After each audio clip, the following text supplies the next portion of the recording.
Have you wondered how you can answer your child's questions regarding faith? Do you wonder if you as a parent are cut out for it? Do you wonder how to provide a lasting and rigid foundation for your child as they grow out of their home? If you ask these questions, don't go anywhere. This podcast is for you.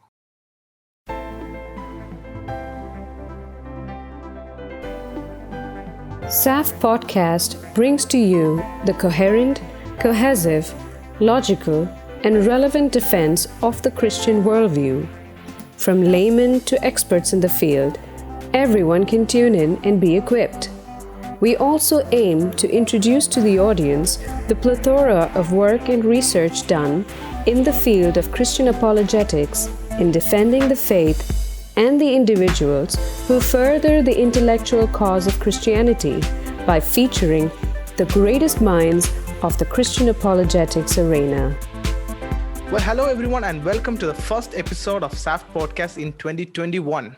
Wow, we are done with 2020 and I'm thrilled for you to get hold of a new year of SAFT and with SAFT Podcast in specialty. And if this is your first time here on YouTube watching the interaction, staying subscribed to our channel will help you be updated on all contents coming out. Or if you're listening on any other music or podcasting platform, staying subscribed there as well would be of much benefit to you. And if you're listening on platforms like Apple Podcasts, any ratings or review that you give us would help us widen our work. And I am thrilled and pumped to welcome Hilary Morgan Ferrer to SAFT Podcast for the very first time. Hilary, welcome to SAFT Podcast. Thank you so much for having me. I feel honored to be on the SAFT Podcast. Well, this is an episode and a topic and a guest I've been looking forward to so long. The book that we're going to talk about and the topic that we're going to talk about is very relevant and of high demand, must I say. And Hilary is the founder and Mama Bear in Chief of Mama Bear Apologetics. She's the co-author and general editor of the brilliant book, Mama Bear Apologetics, Empowering Your Kids to Challenge Cultural Lies. Hilary has a master's degree in biology from Clemson University and is working on a master's degree in apologetics from Biola University.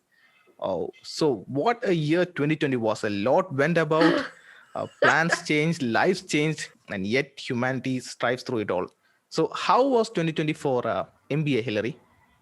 Well, I think that one of the blessings with Mama Bear is that since we don't have a set location, we've got Mama Bears that are all over the country. It kind of didn't disrupt much for us because we just continued business as usual, which is kind of the beauty of having a lot of ministry be online. That being said, I am in the throes of book 2 and the deadline is coming up fast. And I was diagnosed with COVID a couple of weeks ago and it lasted a good 3 weeks.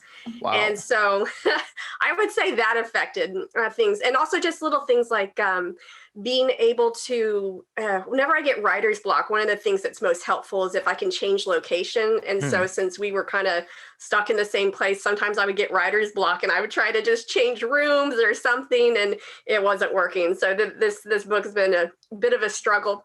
But for the most part, my husband has been in a stable job.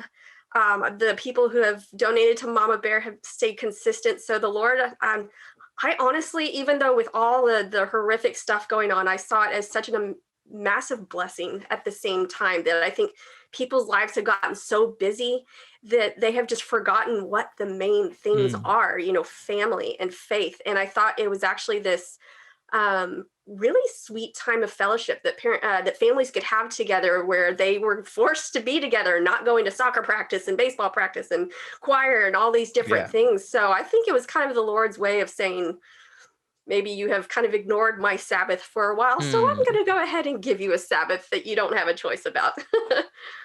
So before I forget, do you mind showing the book right there in front of you? Maybe if it was out of frame a bit. There you go. That's the book, Mama Bear Apologetics. And if you're listening on any platforms, well, tough luck. You need to come to YouTube to see the book. I'll be dropping the link to the website and the book so you can go ahead and get hold of it right away. Well, at SAFT also, this one year was a very monumental year. But stay tuned. We are going to pull off something massive in the coming month.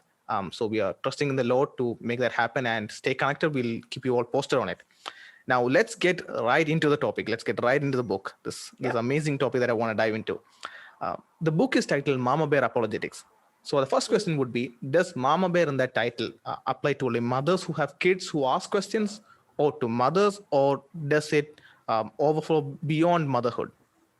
I think it absolutely flows beyond motherhood. I chose to write to moms because the Lord really placed that demographic on my heart. One of the things that I noticed when I was at churches is all the other conferences that they did had childcare. The only conferences that didn't were the apologetics conferences. And so what happens? Dad's already interested. Someone's got to stay with the kids. It's going to be mom. And I was learning that there was kind of this movement, at least over here in the States, of women who would not read something unless it was written by a woman for a woman. And so when I heard that, I thought, well, good grief, maybe that's why we haven't been getting just apologetics out into the mom world, which I think is probably the most important demographic, bar none, because moms are the ones that get all the questions. You talk to any mom of young children, it is just this constant barrage of questions all day long. And so, with all those questions, they're also getting the spiritual questions first. So that is the reason I did it specifically for moms. Now, that being said, the Lord has blessed this book in so many ways. And I've had so many different demographics that have been interested. I have a woman that contacted my dad actually the other day, that after she read one of these chapters, specifically the Marxism chapter, her son coming home from college, she said she started having conversations with him saying, "Do your friends believe this or this?" And she made him sit down and listen. It was an audiobook. Listen to the Marxism chapter. And his eyes just started bugging out, going, "Yes, I see this. How did I not see this before?" Now he's going and talking to all his friends. I've got a woman on Amazon that was just one of the Amazon reviews that said she bought this for herself, and her 12-year-old son got a hold of it and read the whole thing and started quoting it to his friends before she could get to it. We had single men that were on our launch team. I think our buying demographic is like 40-60 male to female. So it's still predominantly women, but we've got a large group of men. We've had men lead mama bear groups. We have grandmama bears getting involved with this. I really think the information, if you can get past a couple of mom jokes, the information is good for anyone. But I did specifically want to target a group that had not been reached in regards to apologetics, and whom I thought was very important to for them to understand these topics as they're raising their children. Well, I must say I'm one among that 40%, and this is a superb book. Thank you. The book mentions William Rose Wallace's poem's title, which goes as "The hand that rocks the cradle rules the world." So the importance of motherhood is established, it's agreed upon, and you hinted upon one point of this next question. What specific advantage or leverage does mothers have in doing apologetics with their kids that the church or youth pastor or even Sunday school teacher doesn't have? Now, one thing you hinted is that they ask all these questions, but is there any other leverage that mothers have? Yeah, I always think that discipleship takes place so much better in a one-on-one context. There's one thing where you're sitting back with a group of people and all hearing a lecture, that's fine and dandy. But when you have someone who is wrestling through questions with you, that is where you really see the true discipleship happening. And the more we can equip moms, what I found, okay, so this is my experience. If a family is really not interested in apologetics and the mother becomes interested, all of a sudden dad starts looking over and going, "Well, hey, that sounds interesting. I want to get into it." So you get the dad. That usually doesn't happen if you have the dad interested first and then the wife. Right. I mean, it does sometimes, but so you get the mom, a lot of times you'll get the dad. When you get the mom and the dad and they're having these conversations together, the kids start picking up on it. So really, if you get the moms, you get the whole family. Right. But I would just say that one-on-one aspect that women have with their children, that's basically always been God's model for discipleship. If you look at even the laws in the Old Testament about how fathers and mothers are to train their children, that has always been his design for the discipleship model. Everything else we're doing is really great, but if we can equip the moms, we equip a whole generation of kids. Right, spot on. And does this advantage actually remain even when the parents don't have any specific training in apologetics? I really don't think anyone needs specific training in order to learn how to think critically. And I think this book is good because it doesn't go through, hey, here's how to think critically, or here's the steps, here's logical fallacies, which all of those are important. The predominant feedback that I've gotten from this book is you listed a whole bunch of stuff we were already noticing, and we just didn't have the words to talk about it. And so I would like to think that just we as men and women made in the image of God, if we have been cultivating our spiritual life, are able to think and reason through things. And so if we can empower that with the words and the knowledge for what we're talking about, how to really discern. I think discernment is probably one of the most important things, that you don't even need any kind of degree in order to discern. That is something that the Lord has given us the ability to do, no matter our education level. Right. And in this book, one of the most exciting factors of one of the chapters of the book is this tactic of chew and spit. Would you want to expand a bit on that brilliant portion for our audience? Yes. So the chew and spit method, I have a fun little hand gesture that goes along with it. The idea behind chew and spit is that people are under this impression that as long as you categorize things correctly, then that's discernment. Like, okay, that singer is bad, that singer is good, this book is Christian, that book is not Christian.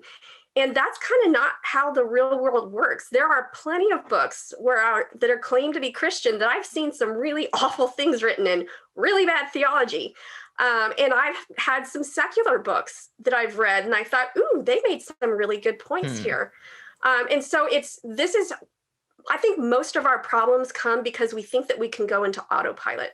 Right. That I categorize things correctly and then I can shut my brain off. So the chew and spit method tells us that we need to sift through everything that we feed our mind. It's kind of like if you're eating a thing of meat, and sometimes you have a piece of gristle, you can take in the meat, but spit out the bones, spit out the gristle.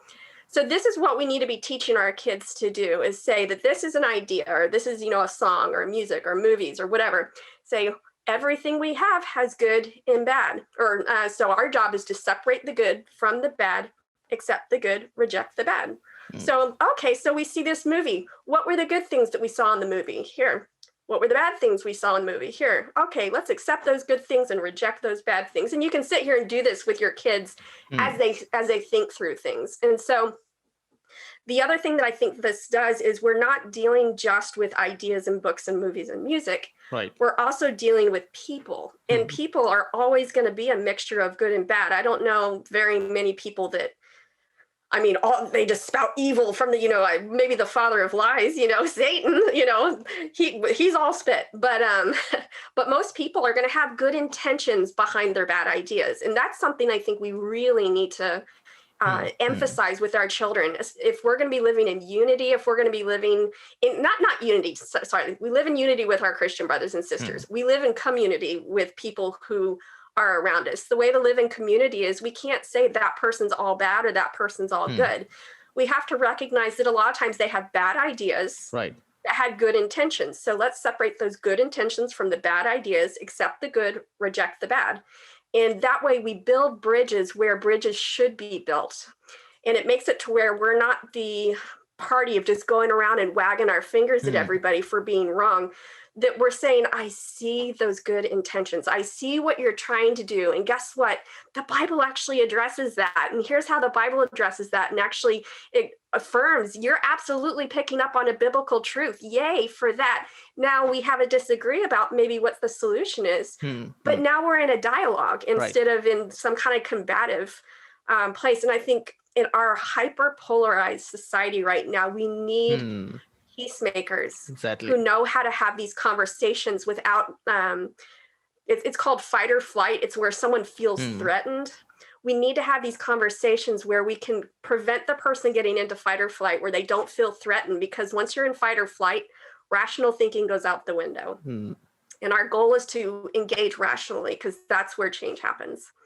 Yeah, what you said actually makes a lot of sense, but there would be still some parents who would be like, what if I just tell my kids to look the world like black and white?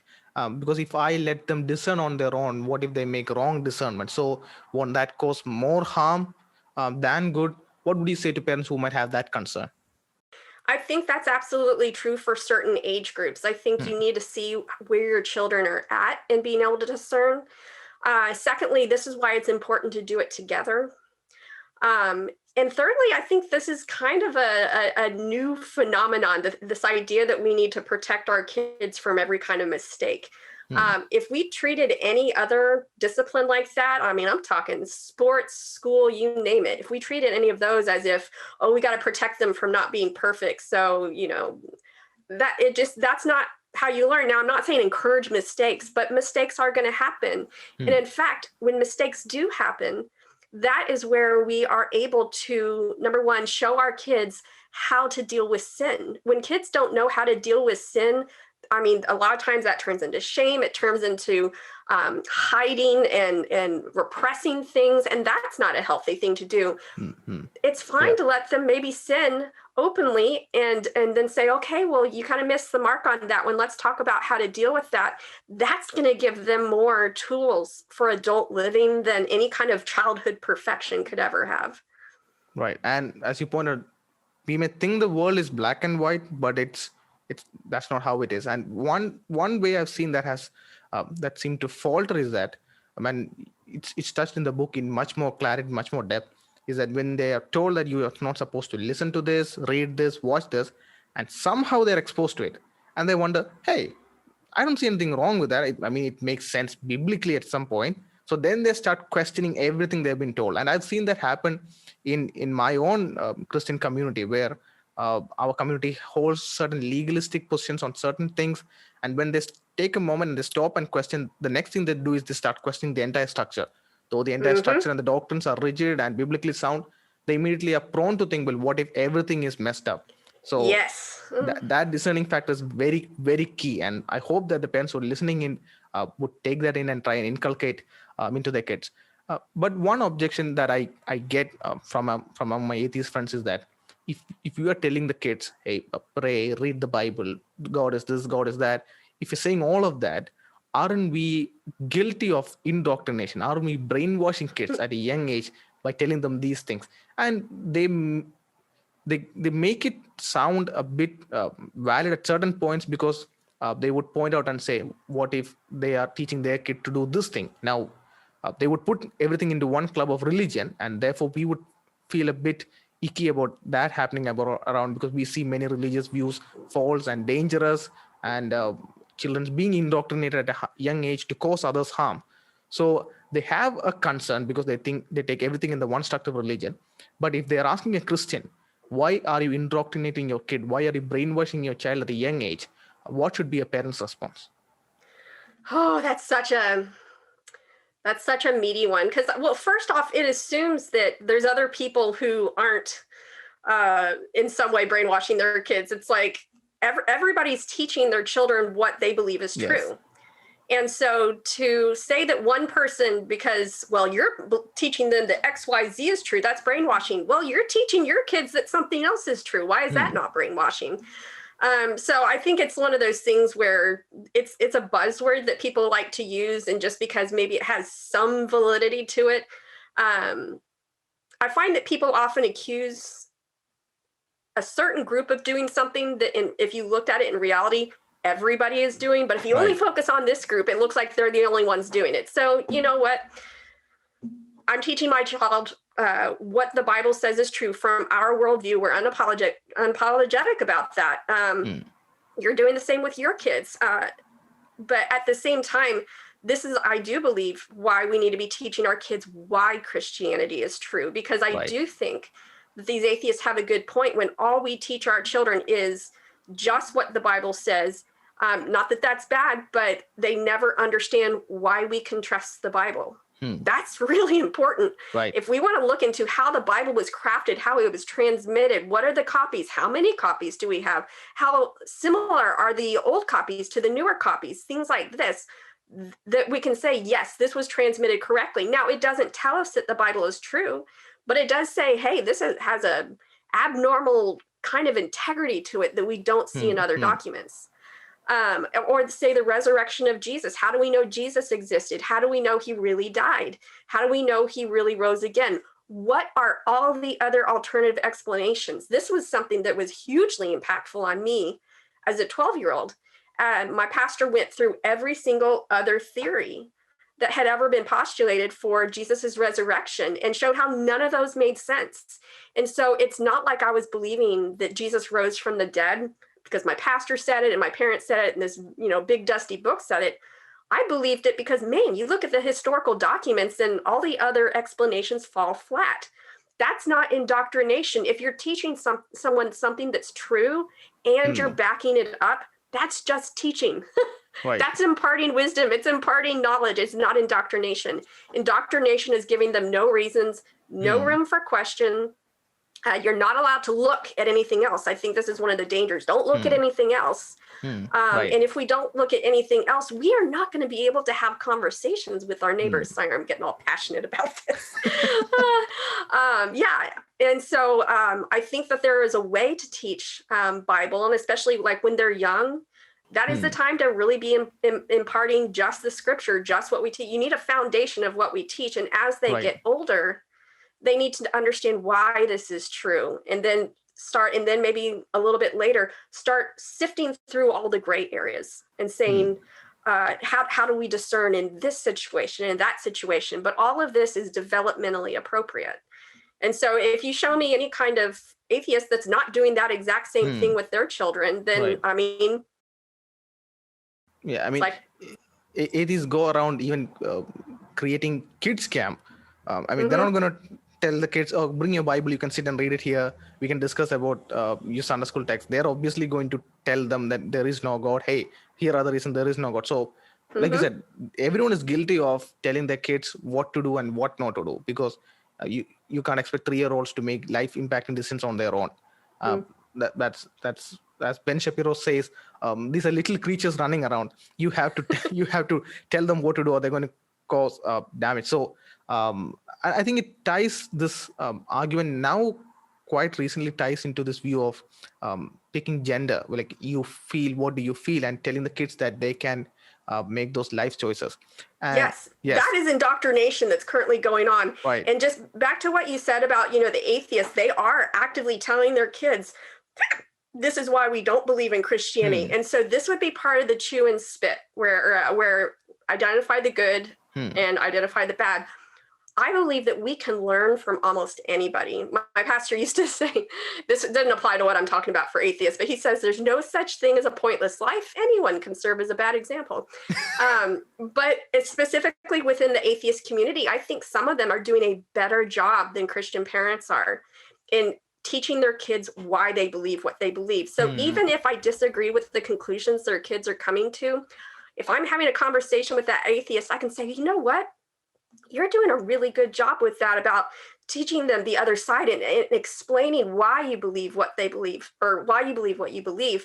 I have a question. Have you presented any of the evidence for Christianity so that they can weigh both sides? So that way you're building that bridge of saying, I affirm what you're doing. That's a really good job. Go parent.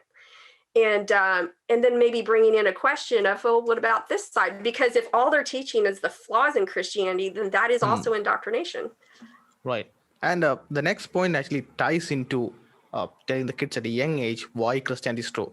Now, I think for a long time, what kids would undergo at Sunday school would be coloring Noah's Ark, connecting the dots and getting a tree out of it and figuring out an olive tree.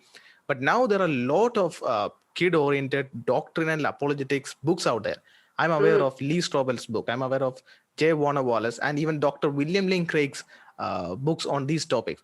Now, what other resources, what other authors, what other ministries are there who are creating these kids-oriented, not teens, but kid-oriented books that talks on these topics? Yeah. One of the ones that I think is fabulous, it's actually a curriculum. It's done by one of my friends, Elizabeth Urbanowitz, and it's called Foundation Worldview Curriculum. And it's for grades 3 through 5 or 3 through 6 maybe. And it goes through a lot of the basics from Mama Bear, just like what is truth and how do we know it? And I can't remember some of the other top things. We used it for our Women in Apologetics conference. Actually, we would have a kids conference at the same time for those ages, and she allowed us to use that curriculum. So I would highly recommend checking out Elizabeth Urbanowitz Worldview Curriculum, Foundation Worldview Curriculum. If they're at a school, I would say Deep Roots Bible Curriculum is one that is also phenomenal for kids. Let's see.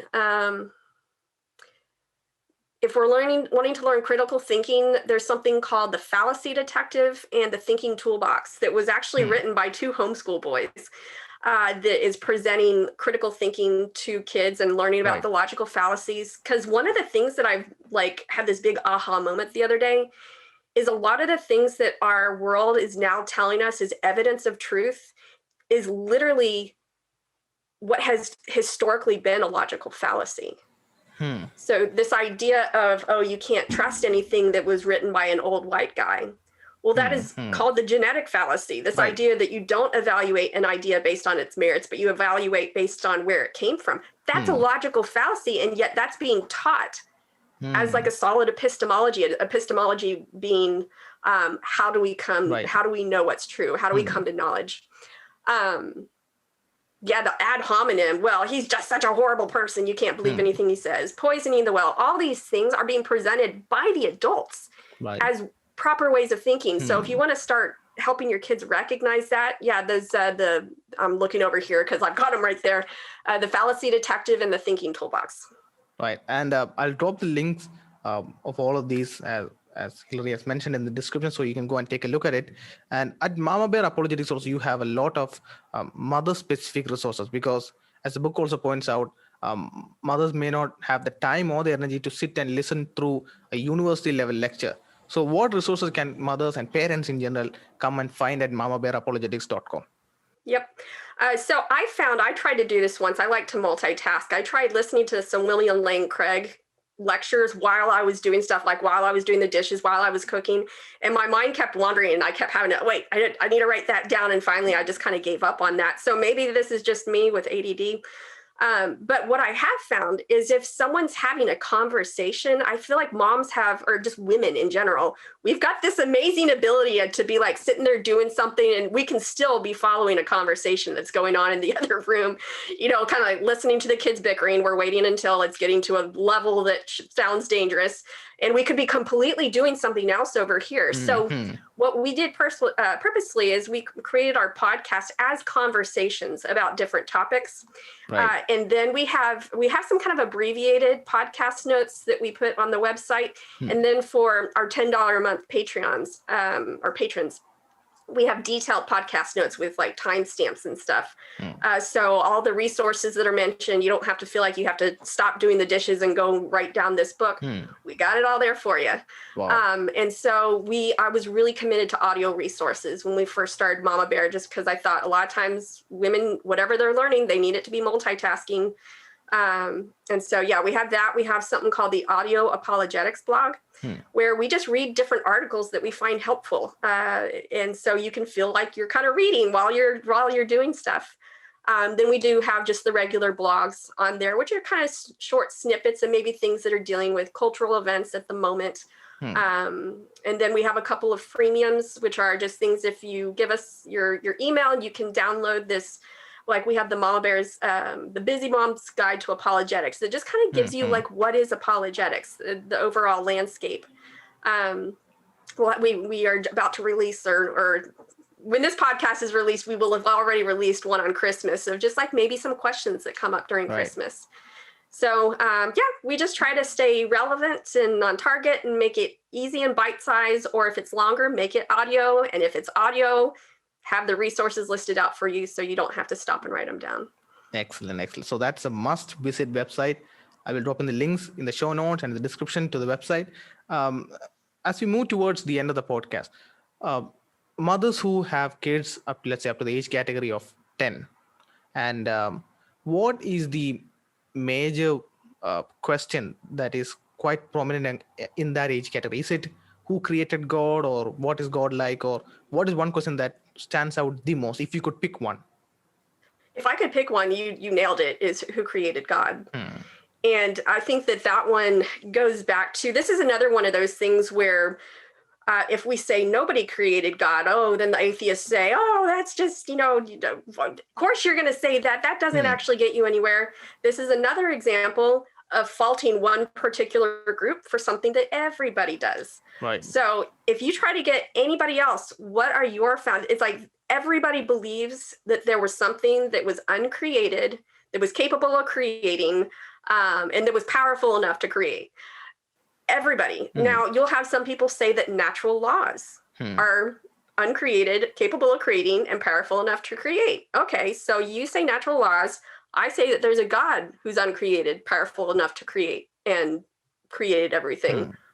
When you break it down to that basics, we're believing the same. We have the same amount of faith. It's just I'm putting my faith in a person that has a mind, and you're putting your faith into something that is just a random law. Yeah. Other people just say the universe always was, always existed. You know, the cosmos, the original cosmos. The universe is all there is, was, and ever will be. And I'm like, man, that sounds a lot like that verse about Jesus, who was and is to come. Okay, so you're believing the universe is uncreated, uncaused, capable of creating, powerful enough to create. I still don't see why mine's a faith statement that should be rejected, but yours is a faith statement that's based on science. It's not. So yeah, that's, I think if we can make our kids realize that all worldviews start out with what's Aristotle called a first cause, the prime mover, then they realize, oh, I'm not this, country bumpkin who's just believing folklore. We're all at the same starting point. We just pick which starting point to have faith in. Right. Yeah. And I even recall reading Norman Geisler's, Ravi Zachary's co-authored book on, I think it was 100 questions on God. And Norman Geisler points out that one of his grandchild asked him the same question: who created God? And today, about a couple of hours ago, I was looking at Tim Barnett's Facebook page, The Red Pen Logic, and he was posting about... Oh, I love that. It's phenomenal. He's so great at that. I just want t-shirts of all of them. All the tweets that he has marked and graded in one t-shirt. And so he put out a picture of all of that, the William Lane Craig kids books arranged, and he was telling about a dialogue that happened in the car. He was joking to his kids and he was saying, God is everywhere. So right now we're sitting on God. And then his 9-year-old says, Dr. William Lane Craig that says that God is not in space. He's outside of space. So we are not sitting on God. And he said he was very pumped. I mean, anyone who's a fan of the work of Dr. Craig is pumped to hear that child say, William Lane Craig says. So at the age of 9, she was able to recollect the name and the argument and say God is outside of space. So they have that caliber and the capacity to ask those questions and think those questions. It's sometimes maybe we hold them back saying maybe they're just too young. But the world is fast changing. They are getting hold of technology. They know what to do with the devices. They know where to access. And I've heard many of my relatives say that when the parents are dumbfounded on what to do with the computers and the phones, the 6-year-olds and 7-year-olds come and take them to the settings and do the options for them. So they think through, they're curious, they want to explore. So I think that's an opportunity we can tap in and help them explore, help them be on the lookout and make them find out what really truth is and where truth can be found. And that's something that's embodied in our ministry, seeking answers, finding truth. That's something that we also want to encourage everyone to be open-minded towards it, because we believe that Christ is truth. So if you open-heartedly seek answers, you're going to find truth, and that is Christ personified. And one point to wrap up, the final point of this amazing podcast, I still hear from people, like even from people who are engaged in apologetics for a long time, that apologetics is ineffective. I don't know why I keep hearing that, but unfortunately we keep hearing that. And you go through the youth exodus in depth in the book. And in fact, we've had Sean McDowell on the podcast, and he has talked on the book he co-authored with Jim Warner Wallace. So the next generation will know. We go in depth through it, so you can check it out in the episodes later. But you have something much more experientially specific to point out on why you stand with Christianity. I mean, you pointed in the book that your mother had faced cancer, you faced cancer, your sister faced terminal cancer and she passed away, you faced depression, childlessness.